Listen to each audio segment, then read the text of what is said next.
Ya, jadi sebenarnya osteoartritis ini seringkali terjadi pada sendi-sendi. Jadi kita injeksinya tidak sembarangan, pasti kita lihat dari kondisi pasien. Jadi di kita itu ada interventional pain management, yaitu metode pengobatan yang pertama untuk diagnosis terlebih dahulu.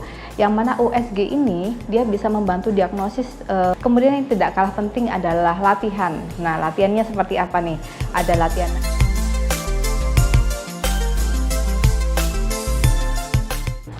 Assalamualaikum warahmatullahi wabarakatuh. Selamat pagi Sobat Sehat RSU PKU Muhammadiyah Mojo Agung, Jombang. Perkenalkan, saya adalah Dr. Petrina, spesialis kedokteran fisik dan rehabilitasi yang berpraktik di rumah sakit ini. Bagaimana, pada sehat semua? Pada saat ini saya akan menjelaskan mengenai osteoartritis. Apa sih yang dimaksud dengan osteoartritis dan bagaimana manajemennya?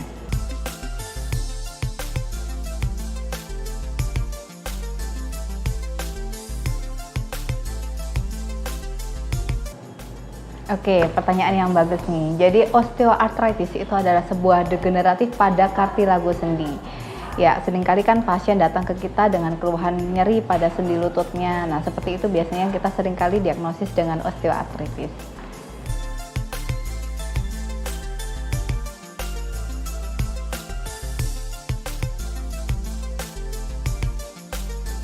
Ya, jadi sebenarnya osteoartritis ini seringkali terjadi pada sendi-sendi penyangga tubuh seperti pada lutut.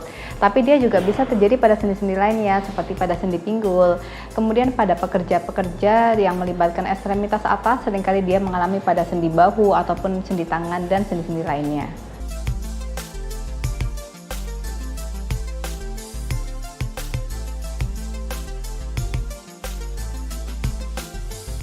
Oke, cara mendiagnosisnya sebetulnya dari guideline American College of Rheumatology sudah mendefinisikan ada 3 jenis kriteria, yaitu kriteria klinis, kemudian klinis dan laboratoris, dan klinis dan radiologis, yang mana dia memiliki sensitivitas dan spesifisitas yang cukup baik. Dari kriteria klinis dulu, jadi pasien itu datang dengan nyeri lutut, kemudian disertai dengan adanya 3 dari 6 kriteria ini, seperti usia pada saat di atas lebih dari 50 tahun, kemudian adanya krepitasi, kemudian adanya kaku pada pagi hari kurang dari 30 menit, bisa disertai dengan adanya pembesaran pada tulang, kemudian nyeri dan tidak ada perabaan hangat. Atau misalkan pasien datang dengan keluhan nyeri lutut juga, kemudian dia sudah membawa hasil X-ray yang menunjukkan adanya osteofit, disertai dengan 3 keluhan tersebut sudah bisa dikatakan dengan osteoartritis.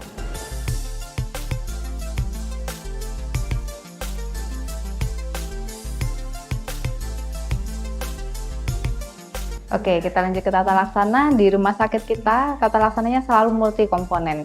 Yang pertama, kita harus mengatasi faktor resiko yang ada pada pasien. Jadi kita harus modifikasi dari aktivitasnya. Kita tanyakan kepada pasien, apakah pasien itu sering berjongkok, naik turun tangga, dan aktivitas yang lainnya yang akhirnya bisa memperberat tekanan pada sendi itu hingga 7 kali lipat. Nah, itu harus dihindari. Kemudian berikutnya ada beberapa modalitas yang kita miliki, yaitu seperti TENS, kemudian ada untuk diatermi, untuk meningkatkan sirkulasi darah di sana, mengurangi kaku otot, meningkatkan nutrisi di sana, dan banyak hal lagi yang bisa kita lakukan. Kemudian yang tidak kalah penting adalah latihan. Nah, latihannya seperti apa nih? Ada latihan aerobic exercise, jadi seringkali pasien OA ini adalah penderita obesitas. Karena dia beban pada lututnya cukup tinggi, maka menimbulkan adanya degenerasi yang lebih berat. Otomatis kita sarankan pada pasien untuk melakukan latihan aerobik sesuai instruksi.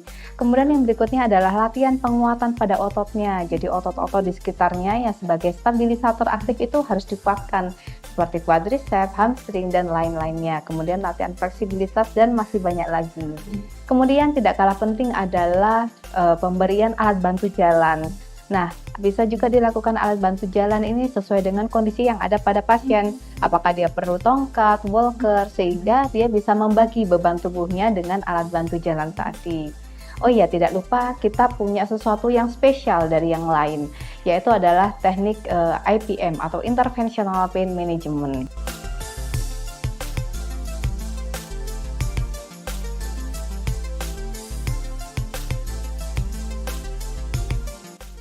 Ya, ini adalah sesuatu yang spesial, yang beda dengan yang lain yang sudah saya sampaikan tadi ya. Jadi di kita itu ada interventional pain management, yaitu metode pengobatan dengan menggunakan injeksi, yang mana kita bisa menggunakan USG guidance ini yang di sebelah saya ini, yang mana itu adalah teknik yang lebih canggih dibandingkan teknik konservatif sebelumnya. Seringkali pasien datang ke kita sudah dengan stadium yang lanjut, kemudian tidak membaik dengan terapi konservatif selama berbulan-bulan, lebih dari 3-6 bulan, hingga muncul adanya chronic pain.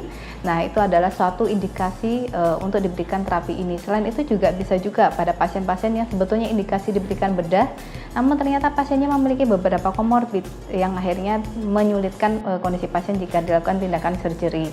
Nah, bagaimana seperti tekniknya itu? Jadi kita akan memberikan teknik injeksi berupa cairan yang akan disuntikan pada target organ, yaitu pada sendi lututnya. Yang mana ini jenis cairannya macam-macam. Ada yang fungsinya untuk mengurangi nyeri dengan menekan peradangannya, ada yang berupa pelumas cairan sendi ataupun teknik regeneratif lainnya.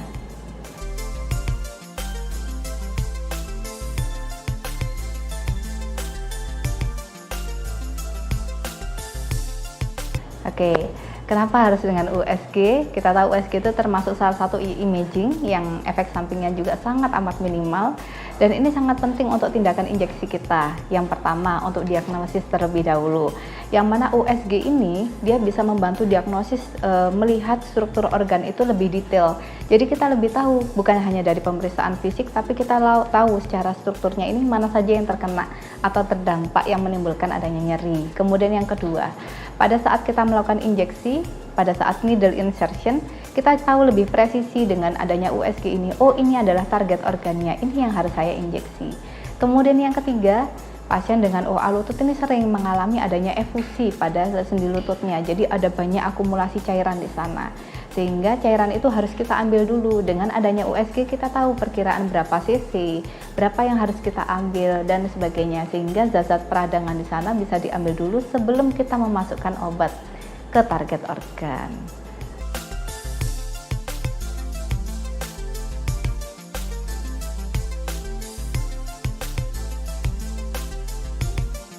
Ya, ini pertanyaan yang penting sekali. Jadi kita injeksinya tidak sembarangan, pasti kita lihat dari kondisi pasien, apa yang dibutuhkan. Ada berbagai jenis, yang pertama mulai dari anti radang. Jadi anti radang ini akan kita suntikan kepada target organ, jadi pasien tidak perlu meminum obat-obatan secara sistemik, secara berulang-ulang yang menimbulkan efek samping yang cukup banyak. Kemudian yang kedua adalah ada hyaluronic acid. Apa yang dimaksud hyaluronic acid? Sebetulnya dia itu adalah cairan pelumas sendi yang natural, yang sebetulnya memang ada di sendi itu. Tapi dalam kondisi osteoartritis, hyaluronic acid ini sangat berkurang produksinya karena memang sel-selnya sudah mengalami apoptosis di sana.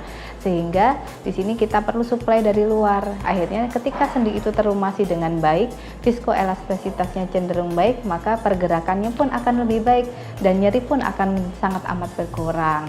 Kemudian yang ketiga, ini ada yang paling advance, adalah agen regeneratif. Agen regeneratif ini bisa berbagai macam, bisa proloterapi, bisa platelet rich plasm, ataupun dengan menggunakan stem cell. Nanti kita akan berikan sesuai dengan pasien, yang mana inti dari agen regeneratif ini dia akan menstimulasi adanya growth factors. Growth factors ini adalah faktor pertumbuhan untuk merepair kondisi sendi. Jadi sel-sel yang rusak itu akan diganti dengan sel-sel yang baru.